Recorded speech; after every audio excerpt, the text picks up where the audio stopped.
Student মাধ্যমিক পরীক্ষার্থীদের কথা মাথায় রেখে আজকে আমি কিছুগুলো ভয়েস নিয়েছি তাদের কথা মাথায় রেখে যারা রিসেন্ট আপকামিং 2025-এ মাধ্যমিক পরীক্ষাতে বসতে চলেছে তাদের জন্য খুবই গুরুত্বপূর্ণ পরীক্ষা এই আমাদের ভয়েস দেওয়া আছে চারটা। প্রথম নম্বর দেওয়া আছে মাদার সেখানে দেওয়া আছে মাই sister writes a letter number 3 is solve challenging problem. Number 4 is my father runs away. এগুলো দেখো প্রথমত কোশ্চেন করার ক্ষেত্রে আমাদের ভার্সিটির রুল জানতে হবে, ঠিক আছে?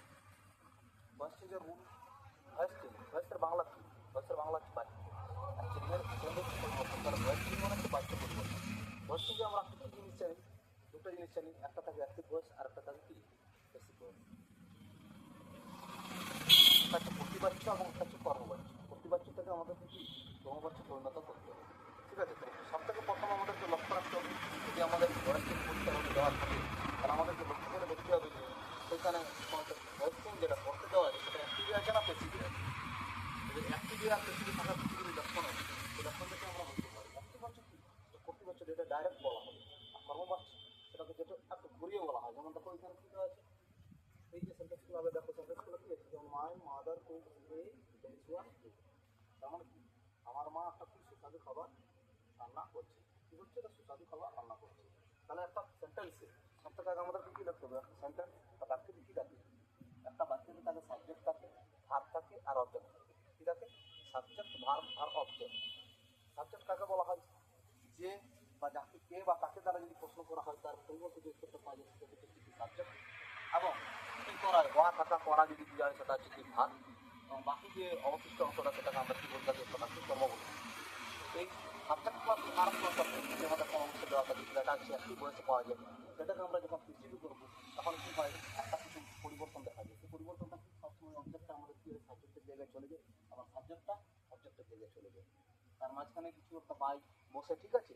এবং এই যে আমাদের যে ভার্বটা, ভার্বের আমরা অর্থাৎ আমাদের একটি বয়সে ভার্ব যা কমে থাকবে ওটাকে বেশি করার সময় কি ভার্বের পাস পার্টিসিপেন্ট ফর্মে আমরা ট্রান্সফার করবো, ঠিক আছে?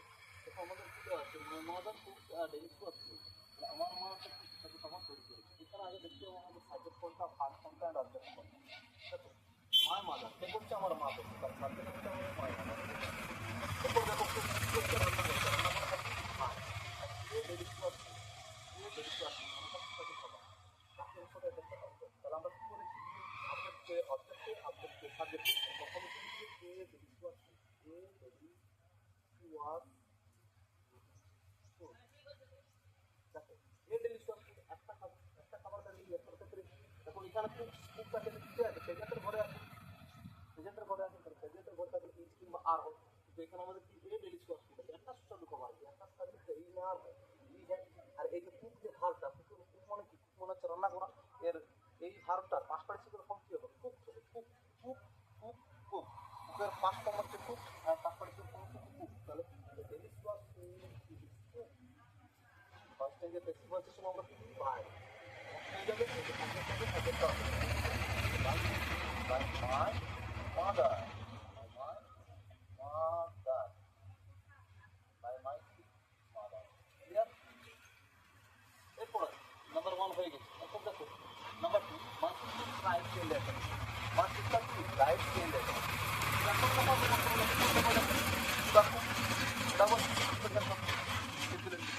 আর আমরা জানি কি থার্ড পারসন সিঙ্গুলার নাম্বারের ক্ষেত্রে কি হয়, প্রেজেন্টের ক্ষেত্রে থার্ড পারসন সিঙ্গুলার কি ভাবের ক্ষেত্রে কি হয়, একবার ইউজ করতে হয়। সেটাই দেওয়া আছে থার্ড পারসন সিঙ্গুলার নাম্বারের মাই সিস্টার রাইটস এ লেটার। তাহলে এখানে তোমরা প্রথমে লক্ষ্য করো সাবজেক্ট কোনটা, ভার্ব কোনটা, অবজেক্ট। দেখো মাই সিস্টার আমার বোন রাইটস এ লেটার, একটা কিছু কে লিখছে? আমার বোন। কে লিখছে? কে? আমার বোন। সাবজেক্ট কি? আমার বোন। কি করছে? লিখছে। লিখছে দা ভার্ব। কি লিখছে? কি লিখছে দা অবজেক্ট। আমার লিখতে তাহলে এ লেটার, এ লেটার। দেখো এখানে এস বাই এস আছে, প্রেজেন্ট ফর্মের পরে আছে। এ লেটার একটা কি তাহলে ই না আর হবে কি যাবে? রাইট এর পাস্ট পার্টিসিপেল ফর্ম কি? Write wrote written. Write past form হচ্ছে রোড, পাস্ট পার্টিসিপেল ফর্ম হচ্ছে written. A letter written by my sister, by my sister.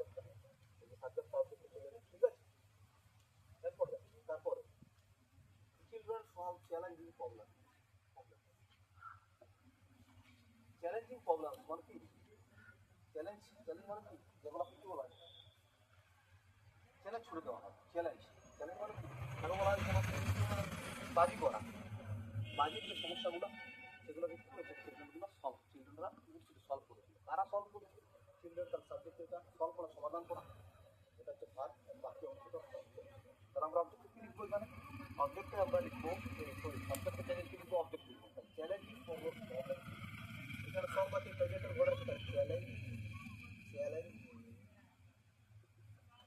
Problem challenging কি প্রবলেম এর সাথে প্রবলেম সমস্যাগুলি তার কি হবে আর হবে আর solve পাশাপাশি solve by children by the key clear তারপর দেখো number my father my father my father